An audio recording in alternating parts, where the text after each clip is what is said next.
আল্লাহ সুবহানাহু ওয়া তাআলা কোনো জাতি বা গোত্রের প্রতিপালক নয়। আল্লাহ পবিত্র কোরআনে সেটা প্রমাণ দিয়েছেন।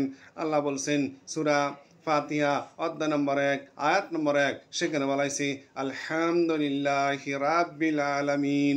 সকল প্রশংসা আল্লাহ তাআলার জন্য যিনি বিশ্ব জগৎ সমূহের রব। All of the celebrating praising of Allah who is the creator and sustainer of the world.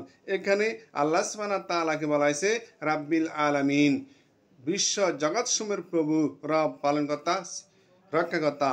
এরপরে সর্বশেষ সূরা পবিত্র কোরআনে সূরা নাস অধ্যায় নম্বর 114 আয়াত নম্বর 1 সেখানে বলা হয়েছে কুল আউযু বিরাব্বিন নাস, বলো আমরা আশ্রয় চাচ্ছি, বলো শরণ নিতেছি মানব জাতির প্রতিপালকের কাছে, তার মানে সর্বশক্তিমান ঈশ্বর আল্লাহ সুবহানাহু ওয়া তাআলা কেবলমাত্র একজন, তিনি এই বিশ্ব জগতের সমগ্র মানব জাতির প্রতিপালক।